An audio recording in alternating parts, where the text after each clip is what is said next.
ይቺን ከኋላ የምትመለከቷትን ድምጻዊ ብዙዎቻችሁ ታውቋታላችሁ ብዬ አስባለሁ። ዊሃ ነች። እንዲሁም ደግሞ ሌላኛዋን እዚህ ጋር የምትመለከቷትንም ብዙዎቻችሁ ታውቋታላችሁ። ቬሮኒካ አዳነ ነች። እነዚህ ሁለት ሴት ድምጻውያን ታዲያ ሀገራችንን ወክለው በአፍሪካ ደረጃ እየተወዳደሩ ይገኛሉ። ነገር ግን እኛ ኢትዮጵያውያን ተባብረን እነዚህ ልጆች በታጩበት ዘርፍ ላይ አሸናፊ እንዲሆኑ ድምጽ ልንሰጣቸው ይገባል። እነዚህን ሁለት ልጆችም ልናበረታታቸውም ስለሚገባ አሁኑኑ አካውንታቸውን ሜንሽን አደርግላችኋለሁ።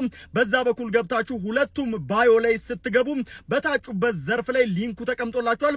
የሚሞላውን ሞልታችሁ ኢትዮጵያውያን እነዚህ ልጆች አሸናፊ እንዲሆኑ የበኩላችንን ትብብር ልናደርግ ይገባል።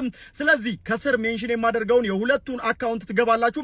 ከዛም በመቀጠል ታዲያ ባዮአቸው ላይ ሄዳችሁ ሊንክ አስቀምጠዋል። በአፍሪማ አዋርድ ላይ ስለሆነ የታጩትም ገብታችሁ በየዘርፋቸው ቮት አድርጓቸው፣ እንዲያሸንፉም እናድርጋቸው። በአፍሪካ ደረጃ ሙዚቃችን እንዲያድግም የበኩላችንን አስተዋጽኦ እንወጣ።